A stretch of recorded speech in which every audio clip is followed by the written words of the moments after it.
अस्सलाम वालेकुम वरहमतुल्लाहि वबरकातुहू। जीएचएमसी मेयर पोस्ट के लिए बीजेपी खुद अपने ही जाल में फंस चुकी है। वो जानने के लिए आप मेरा वीडियो पूरा देखिए।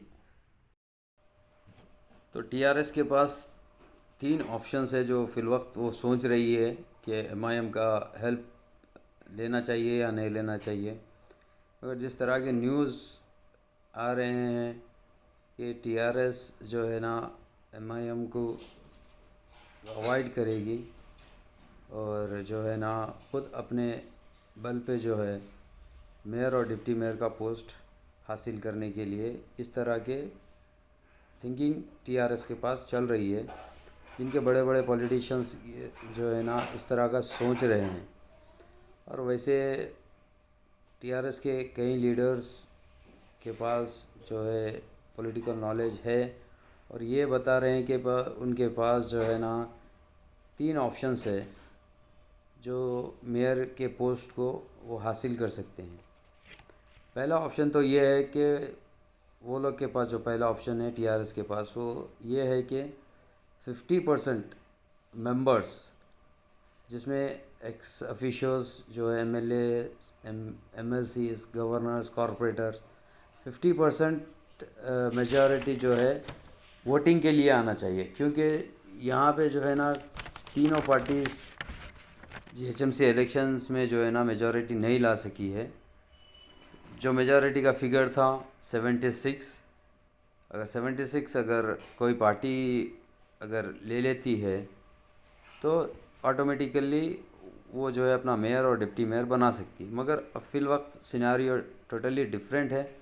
तीनों के पास जो है मेजॉरिटी नहीं है अपना ख़ुद मेयर बनने के लिए।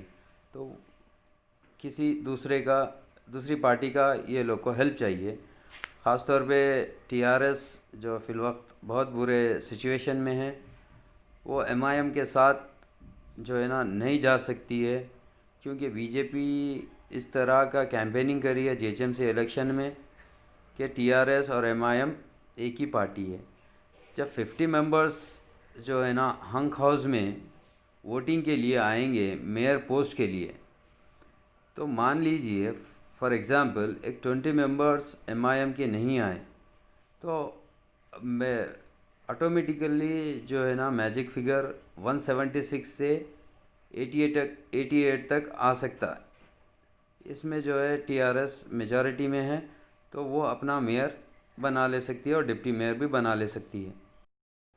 अब सेकंड ऑप्शन जो टीआरएस के पास जो टीआरएस वाले सोच रहे हैं जो सेकंड ऑप्शन उन लोग के पास है वो ये है कि भाई टीआरएस जो है एमआईएम के अगेंस्ट में हंक हाउस में इनके ख़िलाफ़ मेयर पोस्ट के लिए कॉन्टेस्ट करे। मान लीजिए कि अगर जब ये कॉन्टेस्ट होता है मेयर पोस्ट के लिए और एमआईएम बाइकआउट कर देती है तो अब जो है ना टीआरएस और बीजेपी के बीच में जो है ना ये कंपटीशन होगा। तो अगर जब ये कंपटीशन होगा तो टीआरएस के पास मेजॉरिटी ज़्यादा है और उस ग्राउंड पे जो है एक्स ऑफिशियल्स भी जो है टीआरएस के पास ज़्यादा है। तो इस लिहाज से जो है ना टीआरएस अपने बलबूते पे जो है अपना मेयर और डिप्टी मेयर बना ले सकती है।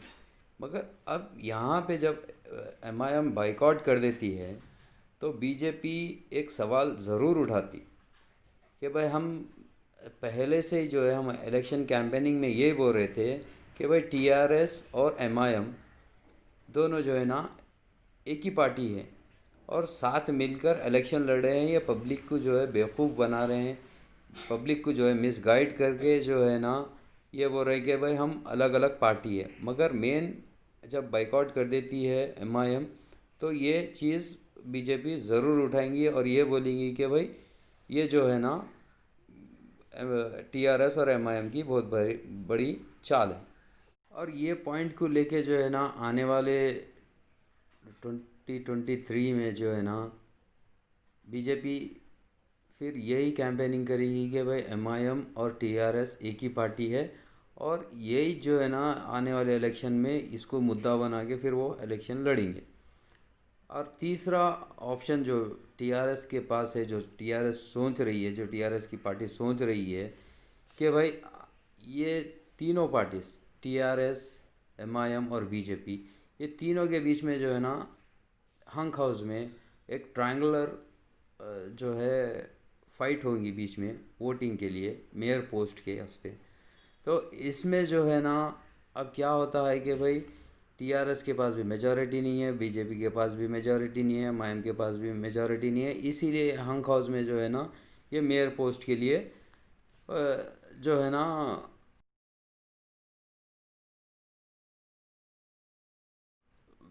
ये मेयर पोस्ट के लिए हंक हाउस में ये फाइट हो सकती है। तो वहाँ पे जो है ना तीनों पार्टीज़ अपनी अपनी पार्टीज़ को वोट करेंगे। अब तीनों पार्टीज़ अपने अपने पार्टीज़ को वोट करेंगे तो लाजिम है कि भाई वही वोट्स जितने टीआरएस के थे टीआरएस को आएंगे, एमआईएम के जितने थे एमआईएम को आएंगे, बीजेपी के जितने आएंगे बीजेपी को आएंगे। अब यहाँ पे जो है ना टीआरएस जो है ना बीजेपी को एक बहुत बड़ा सवाल कर सकती है, जिससे कि भाई बीजेपी खुद अपने जाल में फंस सकती है। वो इसीलिए कि इलेक्शन कैंपेनिंग के वक्त ये लोग ये बोले हैं कि भाई हम जो है ना एमआईएम का ख़ात्मा हैदराबाद से करेंगे, ये बोल के जो है कैंपेनिंग करे।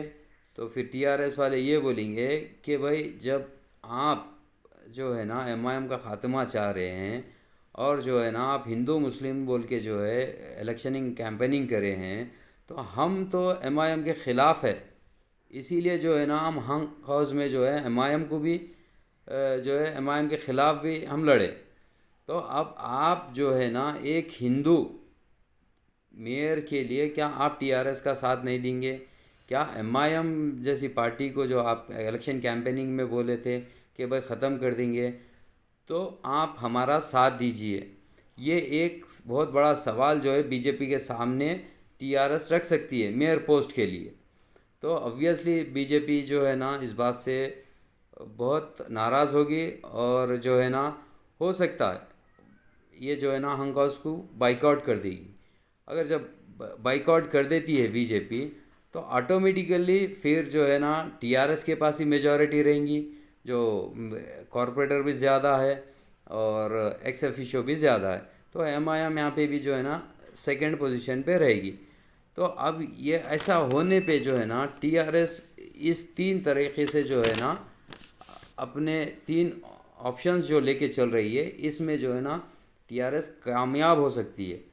मान लीजिए कि भाई अगर बीजेपी भी जो है ना टीआरएस का सपोर्ट नहीं करी और एमआईएम भी जो है ना टीआरएस का सपोर्ट नहीं करी, जब ऐसा होता है तो एक स्पेशल ऑफिसर को अपॉइंट किया जाता है जो पूरा जीएचएमसी का अपने कंट्रोल में रखता है और फिर री इलेक्शन 1 साल के बाद हो सकते हैं।